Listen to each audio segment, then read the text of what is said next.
Monsieur le Prince, voilà, très bien, voilà. Donc, Monsieur le Prince, donc, messieurs les généraux, mesdames et messieurs, en vos grades et qualités, eh bien, je vous remercie de m'avoir invité et j'ajouterai aux questions qui m'intéressent beaucoup, les questions militaires m'intéressent énormément et j'ai beaucoup travaillé sur ces questions pendant la période de la Révolution française, liant l'armement des hommes à la citoyenneté. Bien. D'ailleurs, bon, pour vous évoquer la question du service militaire, je disais récemment à mes étudiants, vous savez, moi, on m'a préparé à la guerre, enfin, entre guillemets, en faisant un service militaire. Vous, par contre, on ne vous a pas préparé et elle risque de vous arriver. Bon, alors, plaisanterie mise à part, enfin, c'en est pas vraiment une non plus. La question de Napoléon Bonaparte et Toussaint Louverture est particulièrement intéressante parce qu'on a affaire à deux mythes.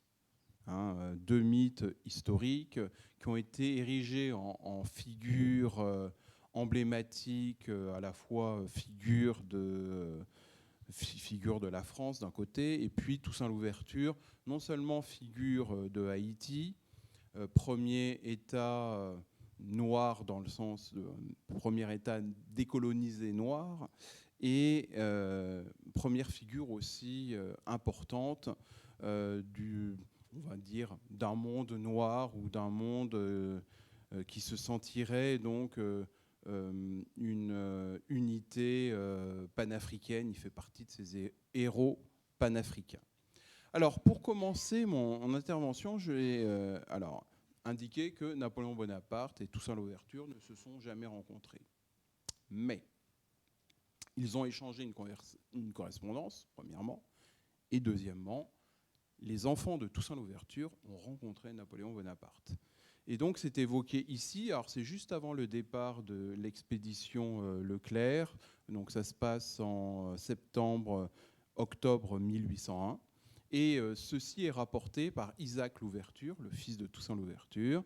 Et ce qui a frappé finalement Isaac Louverture, alors, qui est encore un jeune adolescent, de cette rencontre, il dit « Placide et moi avons été reçus par le premier consul Bonaparte et la question faite au principal du collège de la Marche par le consul qui a été frappé par la différence de la couleur de Placide d'avec la mienne. » Alors, Placide est le demi-frère de Isaac et Placide est le fils d'une femme noire et d'un père mulâtre. Et donc, il est plus clair de peau que Isaac. Et donc, ceci avait interpellé Napoléon. Et cette rencontre est courtoise. Elle se fait avec le principal du collège de la Marche. Donc, c'était l'institution coloniale dans laquelle avaient été reçus un certain nombre de fils des généraux noirs ou métissés de Saint-Domingue. Et dans cet entretien, donc, Bonaparte a une attitude plutôt bienveillante à l'égard de Toussaint Louverture et il indique à ses enfants qu'il va envoyer une expédition et ils feront partie de cette expédition pour retrouver leur père et lui rappeler sa fidélité qu'il doit à la République et au régime. Alors, la situation est la suivante. Lorsque Bonaparte prend le pouvoir le 18 Brumaire, donc en novembre 1799, c'est qu'à Saint-Domingue, il y a déjà quelqu'un qui a pris le pouvoir, un militaire qui a pris le pouvoir, et il l'a pris depuis au moins 1797, et de manière sûre, avec plus aucune autorité civile à ses côtés, en 1798. Alors Toussaint Louverture, pour prendre le pouvoir, il a d'abord été général de division. Il est devenu général de division en 1796 et il s'est débarrassé à la fois des adversaires de la France, qui sont l'Espagne, qui signe un traité de paix en 1795 avec la France, et la Grande-Bretagne, qui avait occupé une partie de Saint-Domingue. Et en 1797, premier élément, il se débarrasse de la commission civile qui avait été mise en place et qui représentait le directoire. Alors il s'en débarrasse d'ailleurs de manière très pacifique. Il les fait nommer députés. Donc comme le Conseil des 500 siège à Paris, c'est simple, Ah bah, non, on veut rester. Bah non, vous partez. Et en 1798, le dernier agent officiel du Directoire, Hédouville, est lui aussi chassé du pouvoir. Et donc on a un pouvoir détenu par un militaire à Saint-Domingue. 1799, c'est le coup d'État de Bonaparte. Et dans un premier temps, Bonaparte va faire preuve d'hésitation par rapport aux colonies. Il fait preuve d'hésitation. Alors, bon, première chose, dans la loi, il ne fait pas preuve d'hésitation. Enfin, dans la Constitution de 99, il ne fait pas preuve d'hésitation, vu qu'il va mettre fin au régime d'identité législative qui existait dans les Outre-mer. En effet, dans la Constitution de 1795, les Outre-mer étaient considérés comme des départements, donc c'était la première départementalisation. Et en 1799, l'article 91 de la Constitution met fin à ce régime des colonies qui est désormais déterminé par des lois spéciales qui seront prises à Paris. Alors on peut s'étonner de cela, parce que parmi les trois premiers consuls provisoires, enfin finalement on s'en étonnera qu'à moitié, il y avait Sieyès, qui était partisan de l'abolition de l'esclavage, et Roger Ducos, suite au coup d'État, qui était devenu consul provisoire pendant 2 mois. Et Roger Ducos était l'artisan de cette loi qui avait départementalisé les colonies. Mais bon, en même temps que cette nouvelle constitution, il y a 2 nouveaux consuls qui sont Cambacérès et Lebrun. Et à partir de ce moment-là, eh bien, nous avons une rupture sur le plan institutionnel avec la constitution précédente. En effet, l'identité législative est supprimée. Les colonies n'ont plus de députés, alors qu'elles en avaient au moment de la Convention et du Directoire. Les habitants des colonies ne ratifient pas la Constitution, contrairement au reste du peuple de la République. Et il n'y a plus d'élections locales dans les colonies. Donc, nous avons déjà une première décision qui est finalement la fin de cette identité législative. Deuxième chose, c'est que très rapidement, Bonaparte veut envoyer une expédition à Saint-Domingue. Donc le 27 décembre 1999, vous voyez, quelques semaines après la prise du pouvoir, il a le projet d'envoyer, de préparer alors un projet de règlement pour gouverner provisoirement Saint-Domingue et la Guadeloupe. Et puis, quelques mois après, il envisage d'envoyer une flotte à Saint-Domingue. Et vous voyez, le 22 avril 1800, il prépare donc 7 vaisseaux, il demande à ce que soient préparés 7 vaisseaux de guerre, 5 frégates, avec à leur bord 4600 hommes, donc une expédition substantielle. Et voilà, et il indique qu'il veut prendre possession de la partie espagnole de Saint-Domingue. Alors en effet, le traité de Bâle de 1795, donc la paix signée entre la France et l'Espagne, les Espagnols avaient cédé Saint-Domingue à la France. Donc, mais il n'y avait jamais eu de prise effective de la partie espagnole. Déjà, il y avait beaucoup de problèmes à régler dans la partie française, notamment en assurer le contrôle. Et il envisage donc à ce moment-là de prendre le contrôle de la partie espagnole. Donc vous voyez encore, on est en novembre 1800, vous voyez, ça fait déjà, alors par rapport à la première date, d'avril à novembre, donc ça fait déjà 6-7 mois qu'il envisage cette expédition. Donc il demande à ce qu'elle parte. Bon, elle part toujours pas, alors certainement liée aux difficultés maritimes qui existent à cette époque, en raison de la supériorité de la marine britannique par rapport à la marine française. En tout cas, il a cette idée d'envoyer une expédition. On sent qu'il hésite. Vous voyez, remettez dans un paquet cacheté des lettres ci-jointes pour Roume. Alors Roume, c'est le représentant de la France dans la partie espagnole. Et Toussaint, ordonnez-lui d'ouvrir ses dépêches à une certaine hauteur. Il trouvera ses instructions pour Saint-Domingue. Donc voilà. En tout cas, on est dans une période où Napoléon Bonaparte souhaite conforter le pouvoir de Toussaint Louverture. De toute manière, il n'a pas vraiment le choix. Alors, en ce qui concerne la liberté générale, donc l'esclavage a été aboli à Saint-Domingue le 29 août 1793 pour la partie nord et puis septembre-octobre pour les parties sud et ouest. Et cette décision a été avalisée par la Convention le 4 février 1794. Et il y a tout un parti colonial qui incite Bonaparte à rétablir l'esclavage. Et voici ce que répond Napoléon Bonaparte dans un premier temps, donc le 16 août 1800, lors d'une séance du Conseil d'État. La question n'est pas de savoir s'il est bon d'abolir l'esclavage. Je suis convaincu que Saint-Domingue serait aux Anglais si les nègres ne nous étaient pas attachés par l'intérêt de leur liberté. Ils feront moins de sucre peut-être, mais ils le feront pour nous et ils nous serviront aux besoins de soldats. Si nous avons une sucrerie de moins, nous aurons une citadelle de plus occupée par des soldats amis. Donc vous voyez l'expression qu'il emploie. Donc bon, c'est le vocabulaire de l'époque, hein, nègre qui signifie à la fois esclave et noir, mais il emploie aussi l'expression de soldat ami.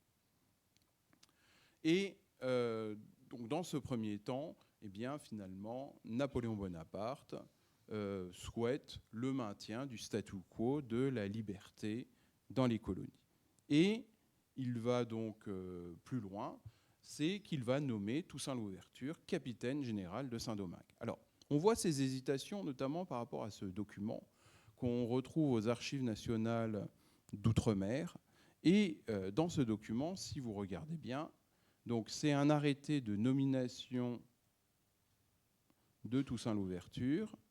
Voilà. Alors, il y a des choses qui sont en blanc. Vous voyez, ici, c'est en blanc, en neuf. Et alors, dans cet arrêté, il est décidé que Toussaint Louverture serait général en chef de l'armée et il serait sous la responsabilité d'un capitaine général. Mais là aussi, ouais, bon, on ne voit pas trop.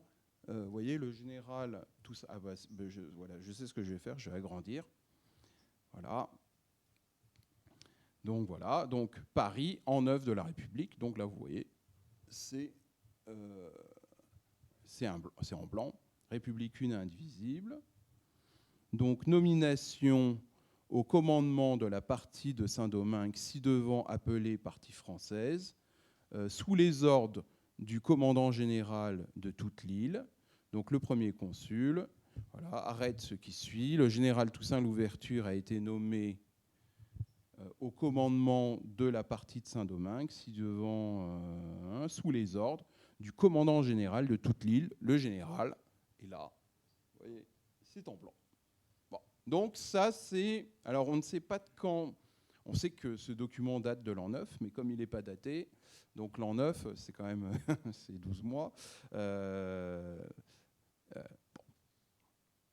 Mais en tout cas, on voit les hésitations de Bonaparte. Puis finalement, il va prendre une autre décision. Et alors, c'est l'an 9, finalement, oui, c'est 12 mois, mais ce n'est pas tout à fait 12 mois, parce qu'une lettre du premier Nivose indique que cette fois-ci, il veut nommer Toussaint Louverture capitaine général. Donc, ça signifie qu'entre le premier Vendémiaire et le premier Nivose, donc bon, ça fait 3 mois, donc entre septembre et décembre, il hésite à envoyer un général, un capitaine général pour assurer le commandement de la colonie, avec Toussaint Louverture qui serait chef des forces armées. Et puis finalement, il décide de confier cela à Toussaint Louverture, donc de le nommer capitaine général. Alors, capitaine général, c'est un titre qui a été créé donc en 1800, et c'est la nouvelle forme d'organisation des colonies. Alors, les colonies sous l'Ancien Régime étaient organisées de la manière suivante. Il y avait un gouverneur qui détenait le pouvoir militaire et un intendant qui détenait le pouvoir civil, au même titre que les intendants qu'on voyait en France, un intendant de justice, police et finances. police au sens administration et pas au sens policier du terme. Et ce qu'il met en place, c'est un pouvoir à trois, donc avec un capitaine général qui est le chef de la colonie, donc chef à la fois militaire et civil, qui est au-dessus de ses deux compagnons, un qui est préfet colonial et l'autre qui est commissaire de justice. C'est-à-dire qu'en gros, il met en sorte, de la même manière qu'il y a trois consuls, il met trois chefs à la tête de la colonie, en précisant bien qu'il y en a un qui est premier, qui est bien entendu le capitaine général. Donc il décide de nommer Toussaint Louverture capitaine général de Saint-Domingue, et voilà. Et puis il envisage d'envoyer donc le citoyen Desforges, qui était commissaire de police à Nantes et qui a été désigné comme préfet colonial. Et puis il cherche quelqu'un pour être nommé commissaire de justice. Donc il décide de les envoyer dans les 10 jours depuis le port de Lorient. Voilà.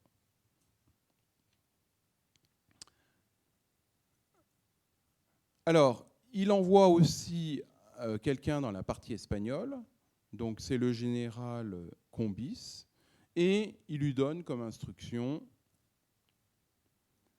de rassurer les propriétaires blancs sur les vues du gouvernement français, qui ne donnera pas la liberté illimitée à des hommes encore peu susceptibles d'en faire bon usage.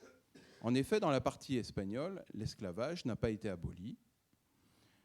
Et donc, l'idée, et c'est là qu'on voit qu'à ce moment-là, Napoléon n'a pas de projet de rétablir l'esclavage là où il a été aboli, mais de le maintenir là où il n'a pas été aboli.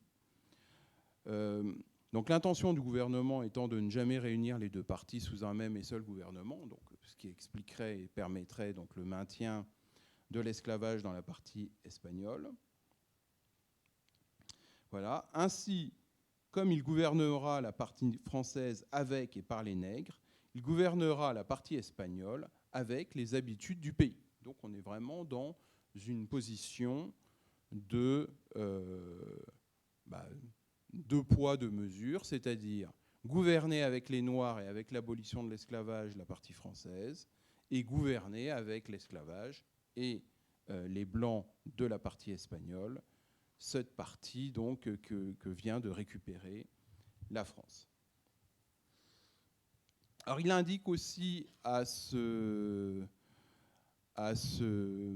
Combis, donc qui doit prendre en charge donc la partie espagnole. Il doit témoigner beaucoup d'estime pour Toussaint Louverture. Et puis, je passe les autres éléments de la lettre. Alors là, nous avons ici les instructions données au futur préfet colonial. Donc non, ça c'est plutôt aussi dans la partie espagnole. Et là aussi, on voit que Napoléon Bonaparte a tendance à se louer de l'action de Toussaint Louverture. Donc Toussaint Louverture au milieu des orages et des ravages de la Révolution est parvenu par sa prudence et son courage à sauver la France, une grande et importante colonie. Ses vertus lui ont mérité la confiance de tous les partis, ses succès, l'admiration de l'Europe. Bien. Donc il y a toute une série d'éléments. Donc on indique plus loin que Lecomte Montgiraud se rendra dans la partie française de Saint-Domingue, où il prendra le titre de préfet colonial. Donc c'est lui qui finalement est nommé. Et donc on lui donne des instructions dans lesquelles il doit se placer sous l'autorité de Toussaint Louverture. Enfin, donc là, cette lettre date du 24 Nivose, et le 17 Pluviose, donc le 8 février 1801, Toussaint Louverture est nommé capitaine général par arrêté consulaire. Donc voilà un peu les décisions prises du côté de Napoléon Bonaparte. Alors maintenant, du côté de Toussaint Louverture, que fait-il?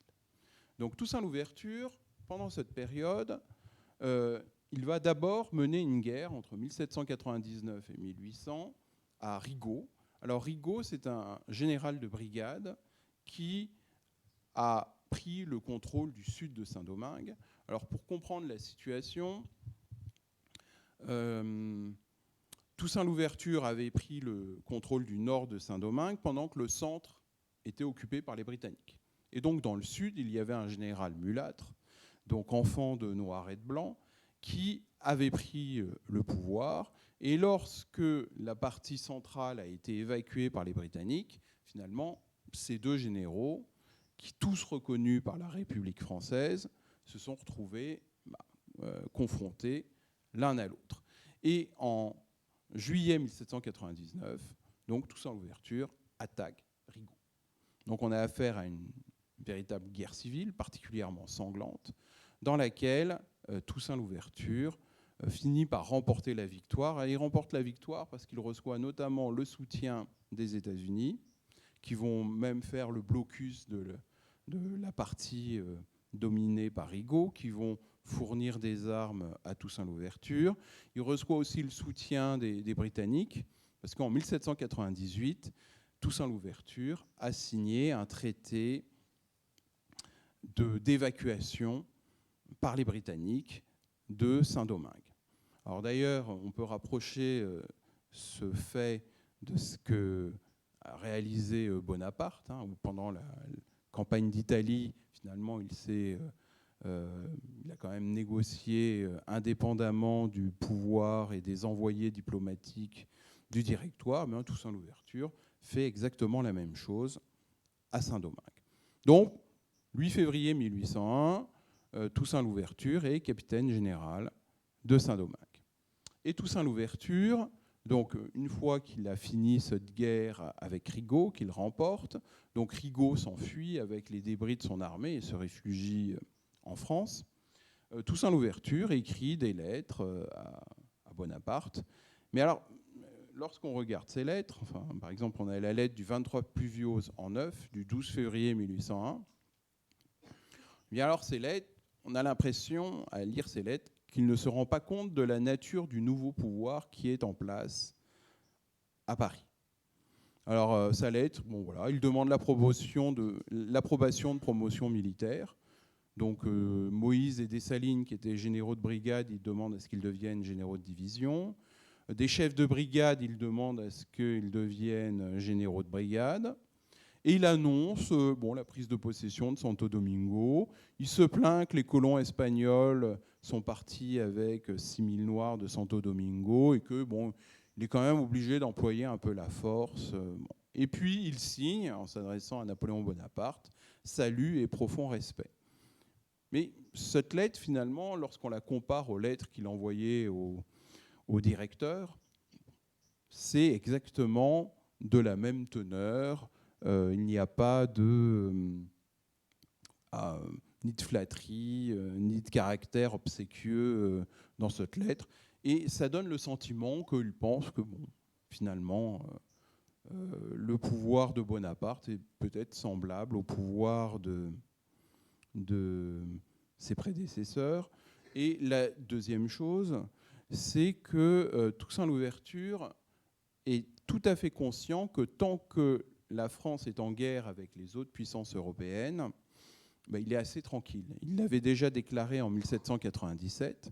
Donc en 1797, Sontonax, qui était l'envoyé de la République à l'époque, lui avait proposé de créer un État indépendant. Donc Toussaint Louverture, finalement, était tout à fait conscient que tant que la guerre avec la Grande-Bretagne continuait, c'est pas quel que soit le pouvoir qui soit en France, il n'aurait pas de difficultés et la guerre continue.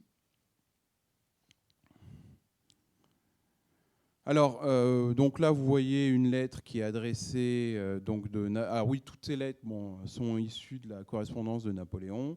D'ailleurs, je remercie la Fondation Napoléon pour sa très belle mise à disposition sur son site de cette correspondance. C'est pas moi qui suis allé lire les archives, on a cette chance. Et donc, le 29 pluviose en 9, c'est-à-dire le 18 février 1801, donc, finalement, Napoléon décide autre chose, c'est que Toussaint Louverture est nommé capitaine général, et il nomme le général Michel comme chef de l'armée. Voilà. Donc, commandant en chef des troupes. Finalement, c'est ce qu'il décide. Donc, il écrit à Toussaint Louverture le 4 mars 1801, donc pour lui annoncer qu'il est capitaine général. Donc voilà, je vous charge de vous envoyer le brevet de capitaine général. Donc il dit qu'il est au courant de la situation. Et il lui indique: le gouvernement ne pouvait pas vous donner une plus grande marque de confiance. Employez tout entière votre influence à maintenir la paix, à encourager l'agriculture, discipliner et organiser les gardes nationales et le corps de troupes soldées, afin que le gouvernement puisse trouver dans leur courage et leurs efforts le moyen de plus de triompher de nos ennemis. Le temps, j'espère, ne tardera pas où une division de l'armée de Saint-Domingue pourra contribuer à agrandir dans vos climats la gloire et les possessions de la République. Je vous salue affectueusement. Donc voilà ce qu'écrit Bonaparte, donc le 4 mai 1801. Donc, nous sommes dans une... Bon, voilà, je vous salue affectueusement. Bon, on ne voit pas souvent ça dans la correspondance de Bonaparte de l'époque. En tout cas, c'est ce qu'il adresse à Toussaint Louverture. Alors, ce qui va créer une dissension très forte entre Toussaint Louverture et Napoléon Bonaparte, eh bien, ça va être deux éléments. Premièrement, l'invasion de la partie espagnole par Toussaint Louverture. Alors dans le même moment, hein, bon, comme il y a un décalage, alors parfois les lettres vont assez vite, hein, c'est-à-dire que des fois l'information circule en 35 jours entre Saint-Domingue et Paris. Et Toussaint Louverture n'a pas reçu au moment. Alors vous voyez les instructions qui disaient qu'il ne fallait pas envahir Saint-Domingue, la partie espagnole, elles sont là. Donc vous voyez, elles datent du 14 janvier, et c'est justement en janvier 1801 que Toussaint Louverture envahit Saint-Domingue. Alors déjà, ce premier acte, hein, l'invasion de la partie espagnole, va provoquer le mécontentement de Napoléon. Deuxième, Toussaint Louverture envahit la possession de la partie espagnole, d'une part parce qu'il y a le traité de Bâle qui indique que c'est français. Deuxièmement, il a fait la conquête du Sud, donc maintenant il veut faire la conquête de l'autre partie et posséder et contrôler entièrement l'île. Deuxième élément, ça va être la constitution autonomiste. Donc en juillet 1801, Toussaint Louverture va proclamer une constitution autonomiste. Alors d'ailleurs, il est assez malin parce qu'il va s'appuyer sur la constitution de 1799. Comme dans la constitution de 1799, il est prévu que les colonies sont régies par des lois spéciales, il dit ça fait 2 ans que j'attends ces lois spéciales, il n'y a rien qui vient, je vais faire ma loi spéciale. Et donc il va proposer cette constitution. Alors cette constitution fait de Saint-Domingue un État associé à la France, un peu sous le modèle de Porto Rico. Hein, et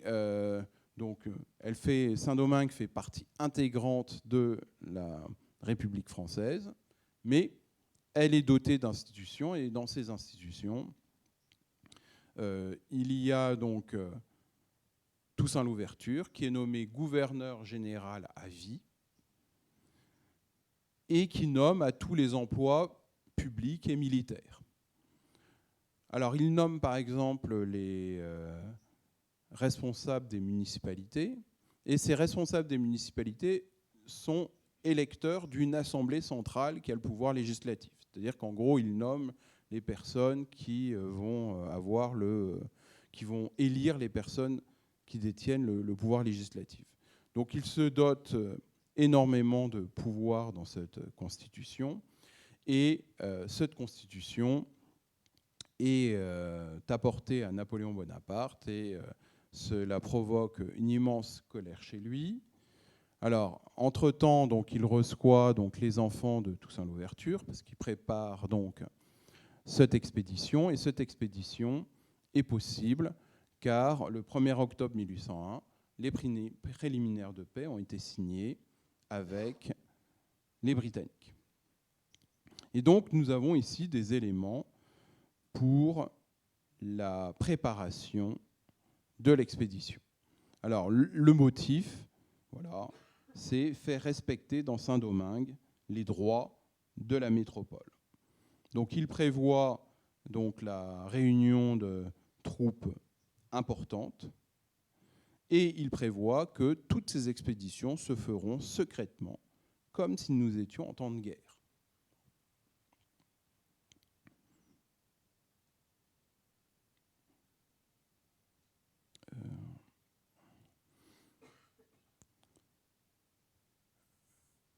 Donc le 27 octobre 1801, il nomme Leclerc général en chef et capitaine général.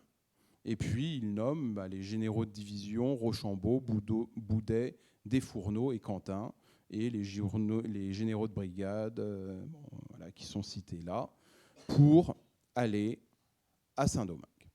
Alors les forces qui sont envoyées sont les suivantes dans un premier temps. Donc il prévoit donc, de réunir des forces donc à Lorient, Nantes, Toulon, Cadix. Donc ça, ce sont les envois de fusils qu'il a prévus. Et pour assurer donc cette expédition, eh bien, il veut aussi avoir le soutien des puissances étrangères. Alors, il s'adresse à Talleyrand pour que Talleyrand s'adresse donc à l'ambassadeur d'Espagne.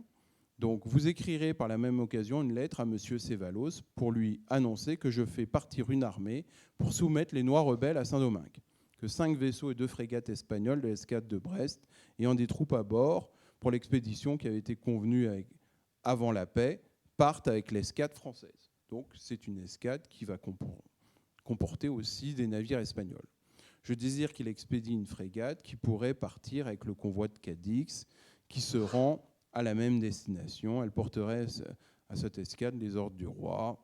Voilà. Et donc, il envisage même une participation de troupes venues de Cuba, voilà, que le commandant général de la Havane put même fournir, si la demande lui en était faite, un corps de 800 ou 900 hommes pour allier les Blancs de la partie espagnole contre les Noirs de Toussaint.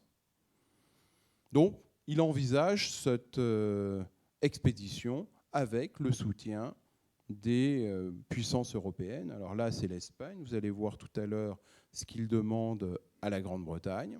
Donc là, ce sont les troupes qui sont rassemblées. Donc, dans un premier temps, ce sont 19 000 hommes, 7 000 de Brest, 3 000 de Rochefort, etc. Voilà.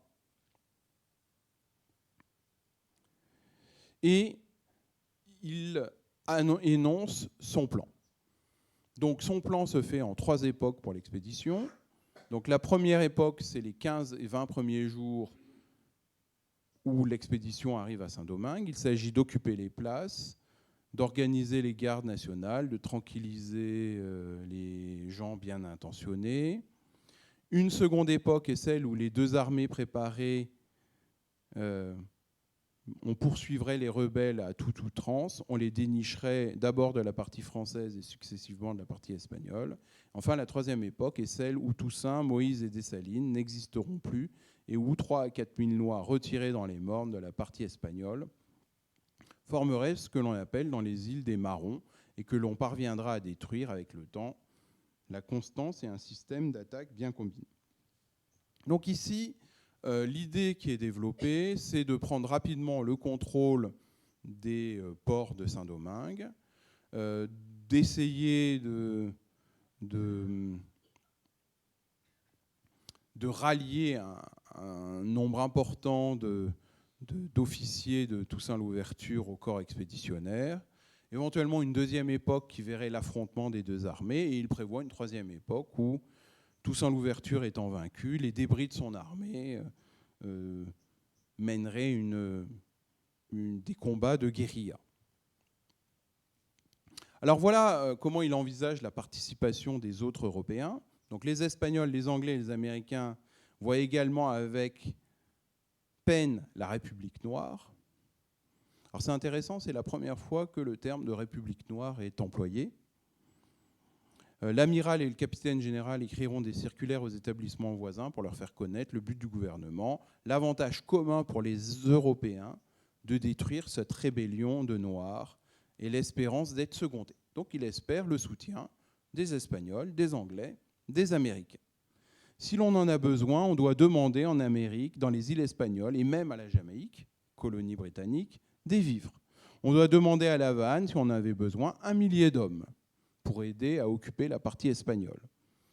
Jefferson a promis, donc président des États-Unis, a promis que dès l'instant que l'armée française sera arrivée, toutes les mesures seraient prises pour affamer Toussaint et pour aider l'armée.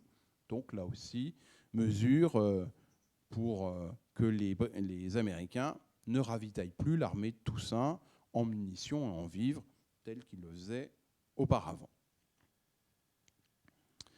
Donc voilà donc toujours reprises des trois époques. À la première époque, on ne désarmera que les Noirs qui sont rebelles. Et à la troisième, on les désarmera tous. À la première époque, on ne sera pas exigeant. On traitera avec Toussaint, on lui promettra tout ce qu'il pourra demander afin de prendre possession des places et s'introduire dans le pays. Lorsque le premier but sera rempli, on deviendra plus exigeant, on lui intimera l'ordre de répondre catégoriquement à la proclamation et à ma lettre, on lui enjoindra de venir au Cap. Dans les entrevues, bon voilà, donc ça c'est avec les seconds. Bon, je vais passer rapidement. Donc tous les Noirs qui sont en place doivent, pendant la première époque, être flattés, bien traités, mais en général, on doit tâcher de leur ôter leur popularité et leur pouvoir.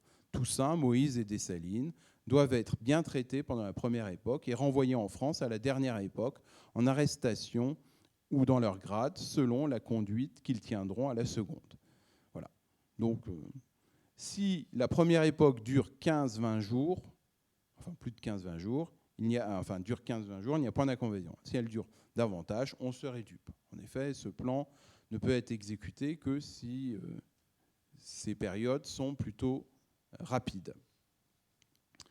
Alors, ce qui est prévu pour Toussaint l'ouverture par Napoléon, Toussaint ne sera soumis lorsqu'il viendra au Cap ou à Port-au-Prince, au milieu de l'armée française, faire serment de fidélité à la République. Ce jour-là, il faut, sans scandale, sans injure, mais avec honneur et considération, le mettre à bord d'une frégate et l'envoyer en France. Donc, vous voyez, le plan est déjà... Ensuite, si passé 15 ou 20 jours, il est impossible de ramener Toussaint, alors d'où l'envoi des enfants de Toussaint. Donc les enfants de Toussaint sont envoyés à Saint-Domingue pour essayer d'attirer Toussaint au Cap, le capturer et le renvoyer en France. Si dans les passés 15 ou 20 jours, il est impossible de ramener Toussaint, il faut par une proclamation déclarer que si sous tant de jours il ne vient pas prêter son serment à la République, il est déclaré traître à la patrie et à l'expiration du délai, on commencera la guerre à toute outrance. Donc il indique aussi qu'il faudra faire embarquer tous les généraux noirs, tous les blancs qui ont servi sous Toussaint seront déportés en Guyane. Et si Toussaint, Dessalines ou Moïse sont pris les armes à la main, il faut réunir une commission militaire et les fusiller comme rebelles dans les 24 heures. Tous les individus qui ont signé la Constitution doivent, à la troisième époque, être envoyés en France, les uns comme prisonniers, les autres libres comme ayant été contraints. Et enfin, alors les femmes blanches qui se sont prostituées aux nègres, quel que soit leur rang, sont renvoyées en Europe. Il ne faut souffrir qu'aucun noir ayant eu le grade au-dessus du capitaine reste dans l'île.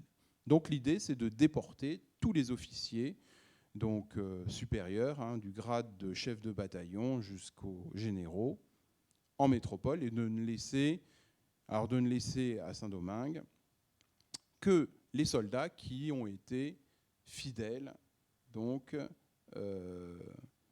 au corps expéditionnaire. voyez, tous les Noirs qui se sont bien comportés, mais que leur grade ne permettent pas de laisser dans l'île, seront envoyés à Brest. Tous les Noirs ou hommes de couleur qui se sont mal comportés, de quelque grade qu'ils soient, seront envoyés dans la Méditerranée et déposés dans un port de l'île de Corse. Bon, voilà. Et sinon, les autres resteront dans la colonie. Donc le général en chef sera le capitaine général des deux parties de Saint-Domingue. Il pourra se faire remplacer dans la partie espagnole. Alors ensuite, le but de l'expédition doit être de désarmer les Noirs et de les rendre cultivateurs, mais libres. Alors, j'ai eu pas mal de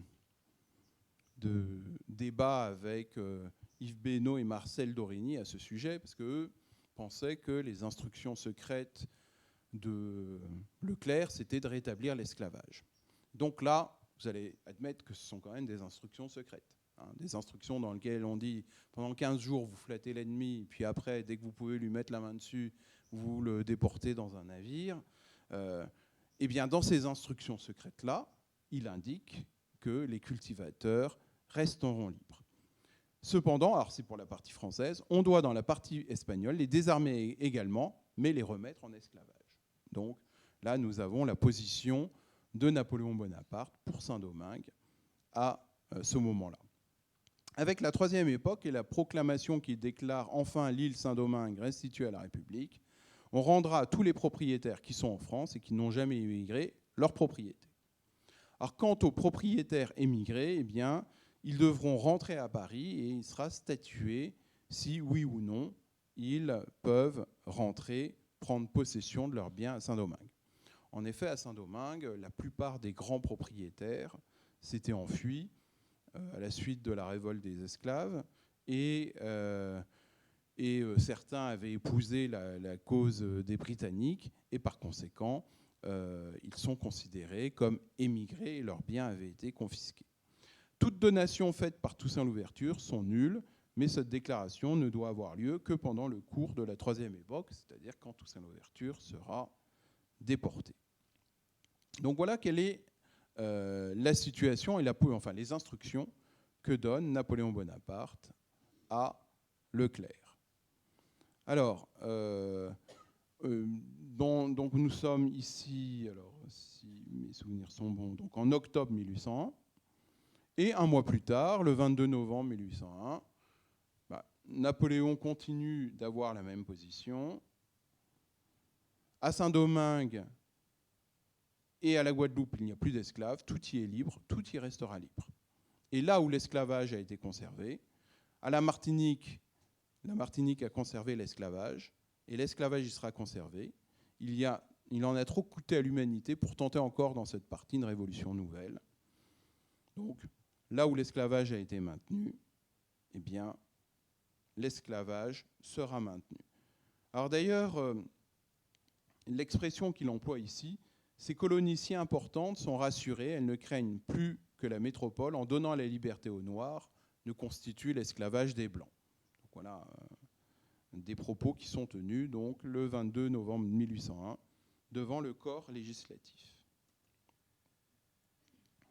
Alors, pourquoi Napoléon Bonaparte envoie-t-il une expédition à Saint-Domingue?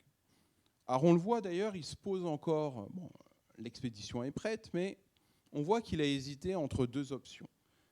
C'est ce que l'on voit à travers une lettre qui est envoyée à Talleyrand, et Talleyrand s'adresse donc, est chargé de s'adresser aux Britanniques pour voir, pour les sonder déjà, pour voir s'ils autorisent le passage de cette expédition maritime. Et voilà ce qu'il dit. Passé le mois de germinal, le climat est impraticable pour les Européens. Donc Bonaparte sait très bien qu'il faut qu'il envoie son expédition au plus tôt, qu'elle arrive en janvier, parce qu'en gros, de janvier jusqu'à avril, la fièvre jaune fait peu de ravages sur les troupes. Mais à partir d'avril, c'est là où, avec l'humidité, la prolifération des moustiques, les troupes européennes sont les plus vulnérables. Il indique qu'il a deux choix. que s'il ne peut pas envoyer cette expédition maintenant, il déclare « Je serai obligé de reconnaître Toussaint, de renoncer à Saint-Domingue et d'y constituer des Noirs français. Ce qui sans doute ne serait point une spéculation d'argent, mais serait très avantageux à la République sous le point de vue de la puissance militaire. » Donc il est tout à fait conscient que laisser Toussaint Louverture au pouvoir serait une option militaire convenable pour lui. Et ce dont il a besoin, c'est ce qu'il dit ici, Saint-Domingue reconquis par les Blancs serait pendant bien des années un point faible qui aurait besoin de l'appui de la paix et de la métropole. En gros, il sonde les Britanniques pour savoir s'ils vont rester en paix pendant bien des années. Et son but, c'est la nécessité d'étouffer dans toutes les parties du monde toute espèce de germe d'inquiétude et de trouble. Donc c'est une décision éminemment politique qui est ici décidée. Et il dit « J'ai moins été guidé par des considérations de commerce et de finance que par des conditions, des questions politiques, c'est-à-dire de rétablissement de l'ordre. » Il place le rétablissement de l'ordre avant les questions de commerce colonial. Alors il indique encore que la liberté des Noirs, reconnue à Saint-Domingue et légitimée par le gouvernement, serait dans tous les temps un point d'appui pour la République dans le Nouveau Monde. Et finalement, il fait le choix que de la paix avec les Britanniques et du rétablissement de l'ordre. Alors, au même moment, donc, il envoie une lettre à Toussaint Louverture où il cache bien entendu ses intentions. Nous y envoyons le citoyen Leclerc, notre beau-frère, en qualité de capitaine général. Alors, il reste très flou sur le devenir de Toussaint Louverture. Nous avons conçu pour vous de l'estime et nous nous plaisons à reconnaître et à proclamer de grands services que vous avez rendus au peuple français. Si son pavillon flotte à Saint-Domingue, c'est à vous et aux braves noirs qu'il le doit. Il indique à propos de la Constitution que vous avez faite en renfermant beaucoup de bonnes choses en contient qui sont contraires à la dignité et à la souveraineté du peuple français, dont Saint-Domingue ne forme qu'une portion. Mais aujourd'hui que les circonstances ont changé, vous serez le premier à rendre hommage à la souveraineté de la nation. Vous êtes un de ses plus illustres citoyens et nous allons envoyer vos enfants à leurs précepteurs. Donc là, c'est très flou. Il lui dit, ce que Toussaint Louverture peut voir, c'est que désormais, ce ne sera plus lui le capitaine général, mais il ne dit pas qu'il lui laisse le commandement de l'armée. En gros, il lui dit, voilà, nous allons conçu de l'estime. Alors c'est sûr que Toussaint Louverture, recevant une lettre comme ça, peut difficilement accepter de recevoir correctement Leclerc. Alors, il indique aussi le maintien de la liberté générale, dont dites-leur que si la liberté est pour eux le premier des biens, ils ne peuvent en jouir qu'avec le titre de citoyen français. Et puis il continue à le flatter. Songez que si vous êtes le premier de votre couleur, voilà, et puis plus loin, vous êtes un des principaux citoyens de la plus grande nation du monde. Donc il essaye d'amenouer Toussaint Louverture, mais sans lui proposer quelque chose de concret. Alors ici, on a un texte a posteriori, il est issu du mémorial de Lascaz, et dans ce mémorial, il explique que la politique menée, décidée par par Bonaparte, pour mater Toussaint Louverture, c'était de s'appuyer sur les généraux mulâtres. En effet, dans l'expédition de Leclerc, on va trouver toute une série d'officiers mulâtres. Alors, le général de brigade Rigaud, le chef de brigade Pétion, enfin tous ceux qui avaient été vaincus par Toussaint Louverture reviennent dans l'expédition Leclerc. Alors d'ailleurs, dans l'expédition de Leclerc, on trouve aussi un homme comme Bellay, Jean-Baptiste Bellay, qui était le député de la Convention de Saint-Domingue qui avait fait adopter l'abolition de l'esclavage. Et donc ces hommes de couleur, devaient être ceux qui devait être mise en avant. Et Leclerc, en réalité, ce qu'il a fait, il a déporté Toussaint Louverture, on expliquera rapidement comment, mais il a préféré s'appuyer sur les généraux noirs plutôt que sur les généraux de couleur. Alors, que se passe-t-il lorsqu'il arrive ? Donc, là, on s'arrête là. Donc, lorsque Leclerc arrive, donc il y a alors Paul Louverture, qui est le frère de Toussaint Louverture, se soumet. Bon, alors il a reçu des fausses informations lui indiquant qu'il devait se soumettre. Alors il se soumet. Voilà, il reçoit une fausse lettre signée de Toussaint Louverture lui demandant de se soumettre. Un certain nombre de généraux vont se soumettre. Bon, la guerre va durer de février 1802 jusqu'à mai 1802, mais en avril 1802, les principaux lieutenants de Toussaint Louverture, Christophe et Dessalines, se soumettent. Et donc le 6 mai 1802, Toussaint Louverture se soumet. Entre-temps, il a récupéré ses enfants. Donc Leclerc lui a envoyé ses enfants avec comme mission de convaincre leur père de se soumettre. Alors, Toussaint Louverture refuse de se soumettre. Et finalement, abandonné par la plupart de ses seconds, défait militairement face à des forces supérieures, il accepte de se soumettre le 6 mai 1802. Donc le 6 mai 1802, il se soumet. Et dans le cadre de cette soumission, on lui laisse la possibilité de rester à Saint-Domingue. Mais les instructions de Leclerc sont de renvoyer les officiers noirs.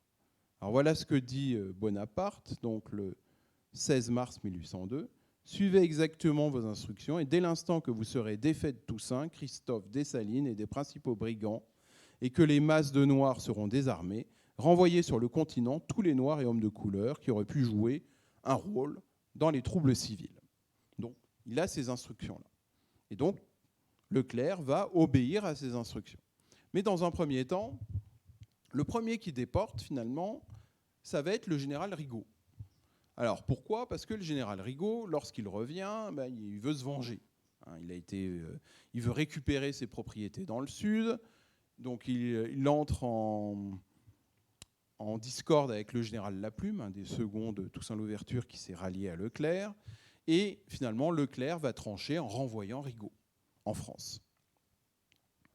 Puis, en juin 1802, il va renvoyer Toussaint Louverture en France. Alors, que souhaite Bonaparte pour les colonies à ce moment-là ?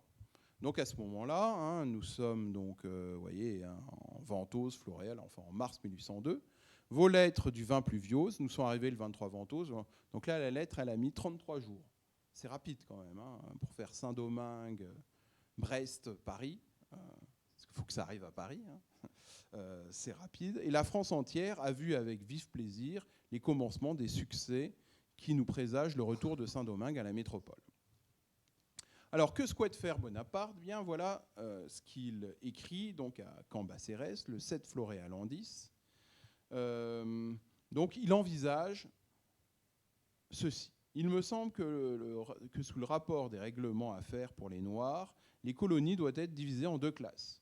Celles où les lois sur l'affranchissement des Noirs ont été publiées et ont reçu plus ou moins parfaitement leur exécution, celles où l'ancien ordre s'est conservé. Alors, pour les colonies où l'esclavage a été aboli. Donc voilà ce qu'il prévoit. Donc il prévoit la mise en place d'une liste. Alors, dans cette liste, il y aurait le nom des individus qui jouissaient de la liberté avant le 26 Pluviose en 2, c'est-à-dire le 4 février 1794. Alors d'ailleurs, c'est le 16 Pluviose, il y a une coquille. Alors je ne sais pas si c'est une coquille dans la transcription ou dans l'acte original. Il faudra que je vérifie. Donc le 4 février 1794, donc, il y avait déjà ce qu'on appelait les libres de couleur, qui formaient 3 à 5% de la population des colonies. Donc eux sont sur la liste des gens libres. Deuxièmement, les noms des individus noirs qui ont concouru à défendre le territoire de la République contre ses ennemis ou qui, de toute autre manière, ont servi l'État. Et voilà, tous ces individus portés sur cette liste seront déclarés libres. Donc on a des gens libres. Ensuite, deuxième statut, ce sont ceux qui ne sont pas propriétaires, qui n'ont point d'art ou de métier, qui puissent assurer leur subsistance, qui seront assujettis à des règlements de police qui les assigneront aux propriétaires pour les seconder dans les travaux de l'agriculture, qui détermineront leur salaire et qui statueront sur toutes les dispositions. Voilà. Donc ici, on a une assignation à résidence des anciens cultivateurs, des anciens domestiques, à leur ancien maître. Mais ce n'est pas de l'esclavage, vu qu'un salaire est prévu. Ensuite, autre catégorie, ce sont les insubordonnés et les vagabonds. Ils seront privés des avantages, ils seront rayés de la liste. Et donc, soit ils seront déportés dans les colonies, où l'esclavage a été maintenu, ou soit ils seront réduits en esclavage dans des colonies où l'esclavage a été aboli, mais sera partiellement rétabli. Et enfin, il sera permis d'importer les Noirs dans la colonie en se conformant aux lois et règlements de la traite qui étaient en vigueur avant 1789. Donc là, il rétablit la traite négrière et il indique que désormais, il aura à la fois, par exemple pour une colonie comme Saint-Domingue, l'introduction de nouveaux esclaves. C'est-à-dire que les esclaves ayant bénéficié de la liberté resteront libres, mais les nouveaux captifs africains introduits à Saint-Domingue deviendront esclaves. Donc voilà ce qu'il propose. Et pour les colonies où l'esclavage a été maintenu, alors de manière, on ne proclame pas le rétablissement de l'esclavage. Hein. C'est les lois et règlements auxquels les Noirs étaient assujettis en 1789 continueront d'avoir leur exécution. C'est comme ça que l'esclavage est maintenu dans ces colonies. Ensuite, donc, pour Saint-Domingue, donc, tous les Noirs provenant de la traite seront traités donc, comme des esclaves, vu qu'ils seront traités comme ils l'étaient en 1789 dans les mêmes colonies. Quant à tous les Noirs qui ont défendu les colonies contre les ennemis de la République, seront considérés comme libres. Donc voilà quel était le projet de Napoléon Bonaparte. Alors, ce n'est pas un projet philanthropique, mais contrairement à ce que pouvaient dire Yves Beynaud ou Marcel Dorigny, pour lequel j'ai le plus grand respect, hein, je préside l'association dont ils ont eux-mêmes été présidents auparavant, il n'y a pas d'instruction secrète de rétablir l'esclavage de Bonaparte. Il y a un système un peu à la carte de maintien de l'abolition, de rétablissement et puis surtout de retour à l'ordre. Donc la défaite et la captivité de Toussaint Louverture. Donc Toussaint Louverture, j'en ai parlé, donc est vaincu. Alors c'est une image, c'est une représentation du 19e siècle, mais qui montre finalement que ce sont des gens qui portent le même uniforme qui s'affrontent. Donc c'est une véritable guerre civile. Et dans les affrontements, comme il y a un certain nombre d'unités formées de soldats noirs et de métissés qui se sont ralliés, on va voir des Noirs se battre entre eux. Hein, ceux qui sont ralliés à Leclerc, ceux qui ne le sont pas. Mais ce n'est pas quelque chose de nouveau pour eux, vu qu'il y a eu une guerre civile entre gens même de Saint-Domingue entre 1799 et 1800. Et vraiment, cette situation me fait beaucoup penser aux guerres civiles de la Rome antique entre César et Pompée, et puis Marc-Antoine et Octave. Et donc, ces soldats suivent leur commandant dans les choix qu'il fait.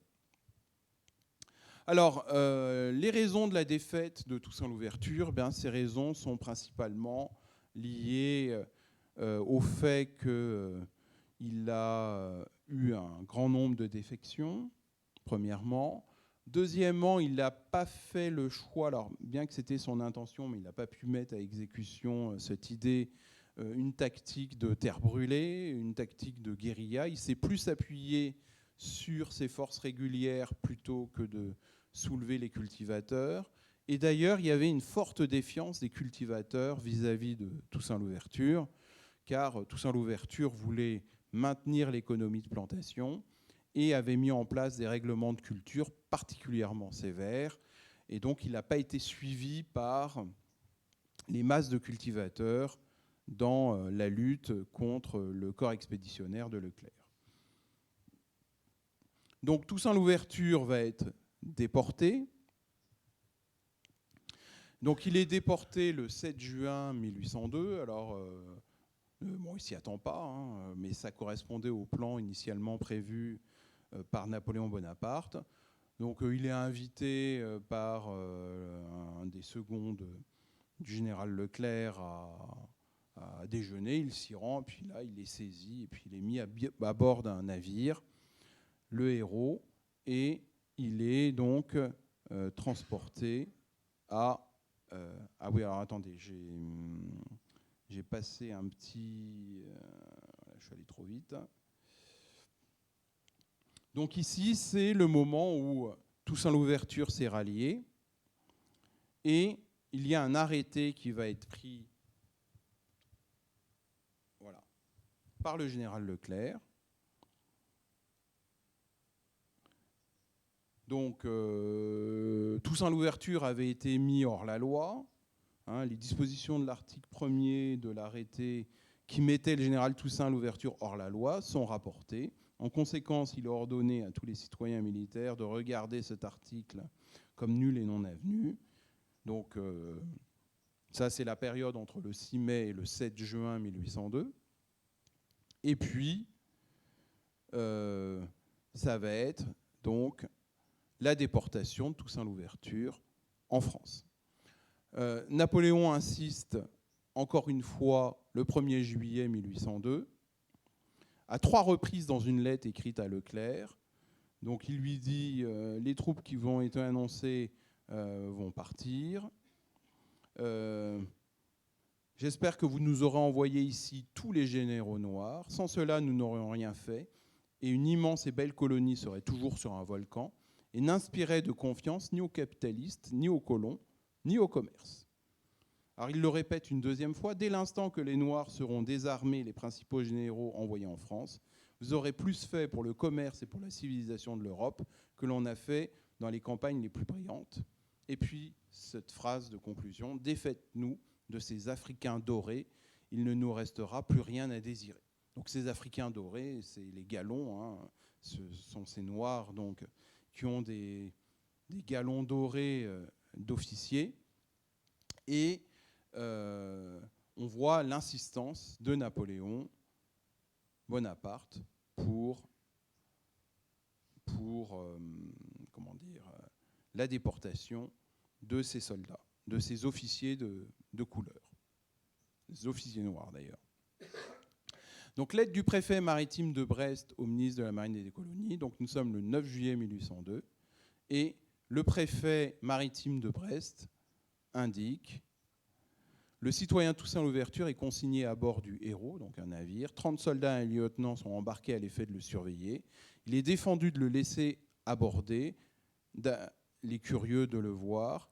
Quelque affligeant que soient les souvenirs que rappelle cet homme, je n'ai pas voulu qu'il fût l'objet de leur curiosité avide de se repaître de ce spectacle. Je pense même que lorsqu'il faudra le transférer en tel lieu qu'il sera ordonné, cette translation doit se faire du vaisseau hors des murs de la ville et à une heure telle que la foule ne puisse se porter sur son passage.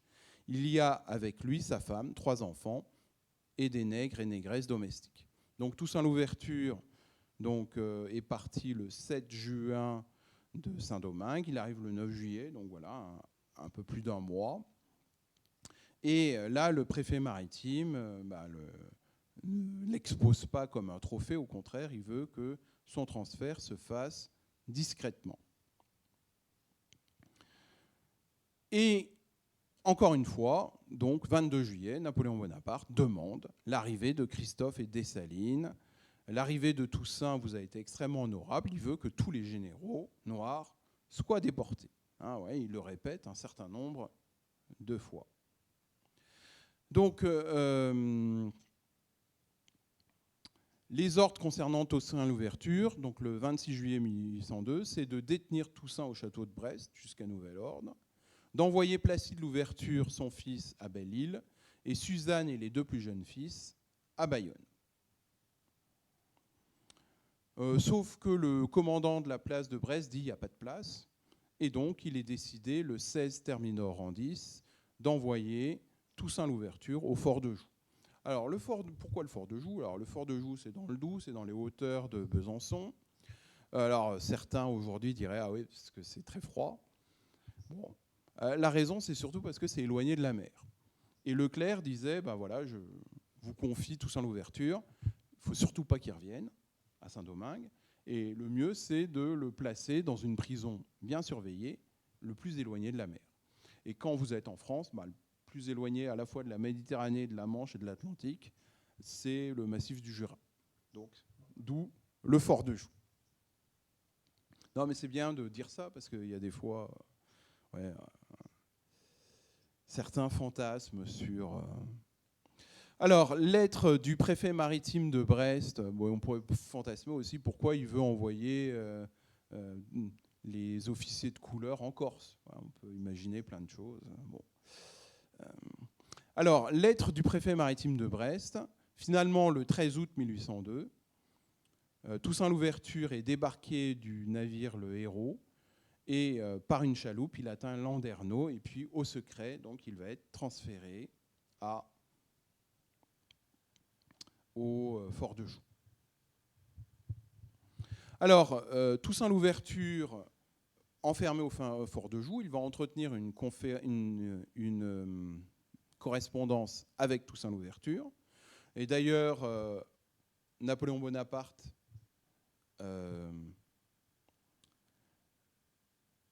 a reçu une de ces lettres et il l'a lue. Voilà. Vous verrez, Toussaint qui m'a fait écrire par le ministre de la Guerre qu'il avait des choses importantes à me communiquer. En causant avec lui, vous lui ferez connaître l'énormité du crime dont il s'est rendu coupable en portant les armes contre la République. Que nous l'avions considéré comme rebelle dès l'instant qu'il avait publié sa constitution, que d'ailleurs le traité avec la régence de la Jamaïque, c'est-à-dire et l'Angleterre, nous avait été communiqué par la cour de Londres. Vous tâcherez de recueillir tout ce qu'il pourra vous dire, et notamment sur l'existence de ces trésors. Donc voilà, ça intéresse beaucoup Napoléon. Et donc, Caffarelli va se rendre au fort de Joux et puis va essayer d'avoir des informations sur Toussaint Louverture, finalement, de la situation. Donc Toussaint Louverture va lui expliquer qui sont ses seconds, quelle était l'organisation du pouvoir. Il va expliquer que il ne pensait pas faire mal avec sa constitution. Donc voilà. Alors ici, nous avons donc un document donc, de Toussaint Louverture adressé à Napoléon Bonaparte. Alors, je vais vous donner la première version. Alors, cette première version, c'est celle de Toussaint Louverture, écrite par lui-même. Alors, vous le voyez, avec une écriture un peu phonétique. J'ai respect et la formation. On lit mieux. On lit mieux quand on lit la retranscription. Vous voyez, en fait, on comprend le texte en lisant la transcription, mais salut et respect, vous voyez. Mais ce que l'on voit, malgré tout, c'est que Toussaint Louverture sait écrire, et même si, son écriture est un peu phonétique, il n'y a aucune maîtrise de l'orthographe, ces mots, eux, ont vraiment un sens. Et alors, le mieux, c'est quand même de voir la transcription. Alors, que dit Toussaint Louverture au premier consul? Donc, au fort de Joux, donc 29 fructidors en 10. Donc là, on est aux environs du 15-16 septembre 1802. Donc, alors, le respect... et la soumission que je vous dois était toujours gravée dans le fond de mon cœur. si j'ai péché en faisant mon devoir, voilà, c'est sans le vouloir. Si les formalités que je dois prendre, enfin voilà, donc il explique, bon, il essaye de juger ma fidélité, ma probité, j'ose la vérité de tous les hommes d'État, enfin bref, donc voilà, mon sort. J'ai chargé le général Caffarelli, votre aide de camp, de vous remettre mon rapport et je vous prie de le prendre en considération. Son honnêteté et sa franchise m'a forcé de lui ouvrir mon cœur. Salut et respect. Donc, vous voyez, alors, il ne se démarque pas de sa formule républicaine de salut.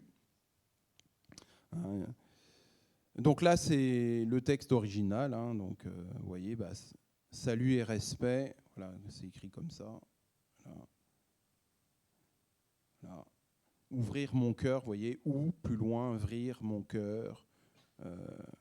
Mais, enfin voilà, c'est quand même un ancien esclave, enfin, qui est devenu, qui avait été affranchi, mais qui quand même a une maîtrise du français, hein, forcé de lui ouvrir mon cœur. Voilà. Alors Caffarelli va faire un rapport qu'il va envoyer à Leclerc, donc pour lui donner toutes les informations. Bon, Leclerc ne le recevra pas parce qu'il sera mort à ce moment-là. Et donc, Toussaint Louverture continue sa captivité. Alors là, nous avons une lettre du commandant du fort de Joux, donc elle date de décembre 1802. Toussaint hasarde parfois des questions sur sa destinée future. Je ne fais que des réponses négatives et je lui ai fait attendre que je ne pouvais ni ne pourrais jamais satisfaire sa curiosité. Il se plaint comme à l'ordinaire de maux de tête et de douleurs de jambes. Il se médecine lui-même. Et Toussaint Louverture donc, finira par mourir le 7 avril 1803 au fort de Joux, donc après quelques mois de captivité. Et plus tard, donc, dans le mémorial de Sainte-Hélène, Napoléon Bonaparte indiquera que finalement cela a été une erreur pour lui d'envoyer cette expédition dirigée par le général Leclerc. Hein, il fait l'inventaire de toutes les erreurs qu'il a commises au cours de sa vie. Enfin, celle-là, elle fait partie des très importantes. Et il dit qu'il aurait dû s'entendre avec Toussaint Louverture et lui laisser donc les rênes du pouvoir tout en assurant l'expansion française dans le Nouveau Monde. Donc, pour conclure, même si cela pouvait faire office de conclusion, les rapports entre Toussaint Louverture et Napoléon Bonaparte sont compliqués, ne serait-ce que par la distance, par le fait que les uns et les autres n'ont pas forcément les bonnes informations au bon moment. L'impression que j'ai lorsque j'étudie ces questions, c'est que Bonaparte a voulu se débarrasser du dernier général rival qu'il avait, hein, Toussaint Louverture. Il s'était débarrassé des autres, hein, Pichegru, Moreau. D'ailleurs, dans certaines des lettres que j'ai pas précisées, que j'ai pas mentionnées, on voit aussi que l'expédition de Saint-Domingue, c'est aussi le bon moyen pour envoyer les unités fidèles à des généraux rivaux de Bonaparte. Hein. D'ailleurs, il l'indique dans les documents. L'autre chose sur la question de l'esclavage, bien on peut dire qu'il n'y a pas de principe très arrêté pour Napoléon sur cette question-là.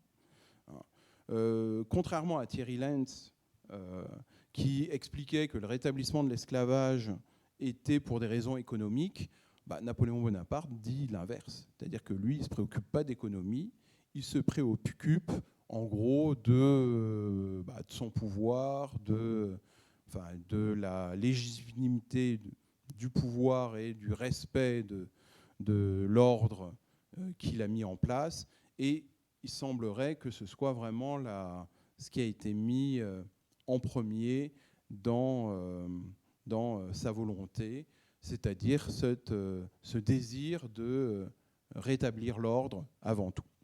Voilà, je vous remercie.